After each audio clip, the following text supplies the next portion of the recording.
मैं जेल जाने के लिए तैयार हूँ, मरने के लिए तैयार हूँ, लेकिन किसी भी परिस्थिति में हम माफ़ी नहीं मांगेंगे और जो जवाब देना सबको देंगे। प्रशांत किशोर आवे, पप्पू यादव आवे या राजद आवे, जदयू आवे, कांग्रेस आवे, भाजपा कोई भी आए, अगर उनके राजनीति करने से बच्चों की समस्या का निराकरण हो जाता है और री एग्जाम हो जाता है तो उनको स्वागत योग है। और उसके लिए हम लोग को नोटिस भी भेजा गया है बीपीएससी से। नोटिस का कोई फर्क हमको नहीं पड़ता है, बेसिकली में नोटिस हम जेल जाने के लिए भी तैयार है। देखिए पेपर लीक में पूरा नेक्सस भिड़ा हुआ है, इसमें कोचिंग माफिया भी हैं, दलाल भी हैं, आपको यूपीएससी के ये आपको नेता भी हैं, प्रतिपक्ष के नेता भी हैं, आपको सारे लोग।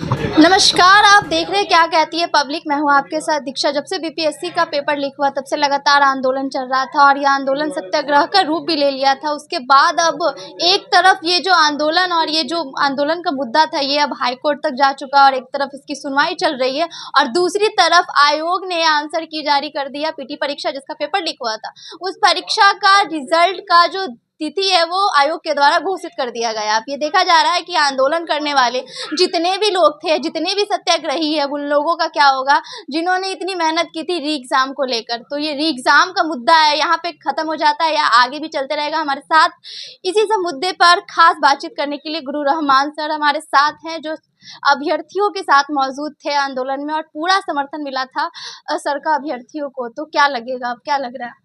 देखिए जो भी बीपीएससी के अध्यक्ष और सचिव के जीत का परिणाम है कि इस तरह की घटना घट रही है। एक्चुअली में किसी भी दृष्टिकोण से ये परीक्षा को कैंसिल होना चाहिए, क्योंकि नॉर्मलाइजेशन का विरोध हम लोगों ने किया था, नॉर्मलाइजेशन हटा भी था और उसके बाद भी स्केलिंग मेथड ही लागू कर रहे हैं। तो ऐसी परिस्थिति में मैं तो यही चाह रहा हूँ और दिलोजान से चाह रहा हूँ कि री एग्जाम हो, क्योंकि री एग्जाम छोड़ के दूसरा कोई भी ऐसा विधि नहीं अपना सकते हैं अध्यक्ष और सचिव जिससे बच्चों को इंसाफ हो। इसलिए री एग्जाम एकमात्र मांग है और उसके लिए हम लोग को नोटिस भी भेजा गया है बीपीएससी से। तो नोटिस का कोई फर्क हमको नहीं पड़ता है, बेसिकली में नोटिस हम जेल जाने के लिए भी तैयार है। माफी मांगने के लिए नोटिस भेजा गया है, तो क्या माफी मांगिएगा या फिर जेल जाइए?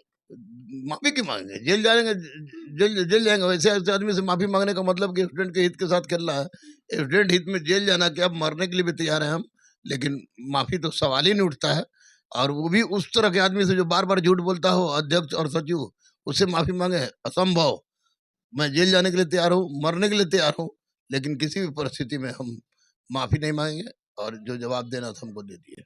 आयोग जो है शुरू से ही देखा जा रहा है कि अपने जिद पे अड़ी हुई थी, री एग्जाम नहीं लेगी और आयोग इतनी जिद पे अड़ी हुई है कि रिजल्ट की तिथि भी घोषित कर दी और एक तरफ सुनवाई चल रही है उसके बावजूद भी। तो रिजल्ट आ जाने के बाद री एग्जाम का मुद्दा दब जाएगा, खत्म हो जाएगा? नहीं, रिजल्ट आने के बाद कैसे, माननीय न्यायालय पर हम लोग को पूरा विश्वास है और माननीय न्यायालय रिजल्ट का अंतिम नियुक्ति हो जाती है तो भी उसको कैंसिल कर देता है। और ये परमार और प्रकाश शर्मा को सजा मिलनी चाहिए और न्यायालय सजा देगी इन लोगों के, ये लोग गलत है। ये अगर राजनीति की बात करें तो सत्ता पक्ष लगातार चुप्पी साधी हुई थी, तो इसका जवाब आप कैसे दीजिएगा?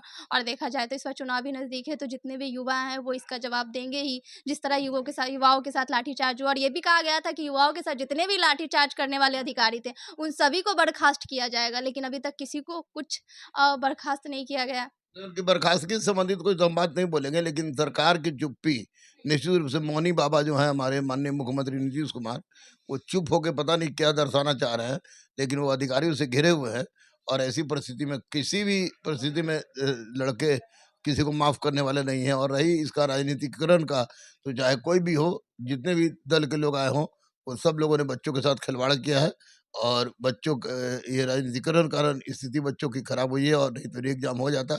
और मैं माननीय मुख्यमंत्री से अभी भी कह रहा हूँ कि अपना मौन तोड़े और बच्चों के लिए कुछ प्रयास करें, ताकि री एग्जाम हो। री एग्जाम छोड़ के दूसरा कोई उपाय नहीं है जिससे बच्चे का कल्याण हो सकता है। अगर री एग्जाम नहीं होता तो?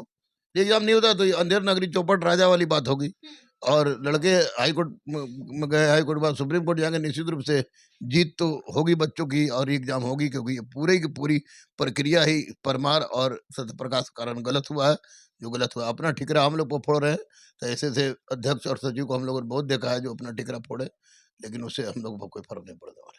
ये प्रशांत किशोर जो जन स्वराज के सूत्रधार और नई नई पार्टी भी बनी, उनका काफी ज्यादा समर्थन मिला छात्रों को और आप भी मौजूद थे प्रशांत किशोर के साथ, तो उनकी क्या प्रतिक्रिया लग रही है? और लोग जो आरोप उन पे लगा रहे हैं कि राजनीति करने गए, चेहरा चमकाने गए हैं, तो आप एक शिक्षक होने के नाते आपको क्या लग रहा है? कोई भी दल आवे, प्रशांत किशोर आवे, पप्पू यादव आवे या राजद आवे, जदयू आवे, कांग्रेस आवे, भाजपा कोई भी आए, अगर उनके राजनीति करने से बच्चों की समस्या का निराकरण हो जाता है और री एग्जाम हो जाता है तो उनको स्वागत योग है।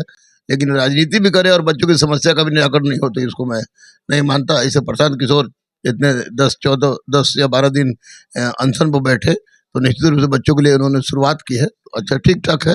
लेकिन बच्चों के साथ राजनीतिकरण ना हो और बच्चों के हक में फैसला हो, री एग्जाम हो, यही हम लोग का मूल उद्देश्य है। पेपर लीक की बात करें तो कल परसों एसएससी जीडी का भी एग्जाम हुआ है जिसका पेपर लीक हुआ है। फिर से छात्रों ने वहां सेंटर पे कई तरह के आरोप लगाए हैं। तो ये पेपर लीक का मामला कब बंद होगा और इस पे किस तरह का कानून बनना चाहिए, क्योंकि ये री एग्जाम तो फिर भी हो जाएगा, सुनवाई भी हो जाएगी इसकी, लेकिन ये पेपर लीक का मामला किस तरीके से बंद किया जाएगा? देखिए, पेपर लीक में पूरा नेक्सस भिड़ा हुआ है। इसमें कोचिंग माफिया भी हैं, दलाल भी हैं, आपको यूपीएससी के ये आपको नेता भी हैं, प्रतिपक्ष के नेता भी हैं, आपको सारे लोग भी हैं और नेता भी हैं। सब दल मिले हुए एक समझिए कि इसको लोगों ने बना लिया अपना धंधा। तो इसके लिए पकड़ना होगा। रंजीत डॉन के बाद आज तक कोई डॉन नहीं पकड़ा है, संजीव मुखिया घूम रहा है। तो कानून तो बनाया है माननीय प्रधानमंत्री ने, नीतीश कुमार ने बनाया है कि 1 करोड़ का जुर्माना, 10 साल की सजा। तो उस कानून को पूरी तरह से लाना होगा, पटल पर लाना होगा, तभी समस्या का निराकरण होगा, अन्यथा समस्या का निराकरण नहीं हो सकता।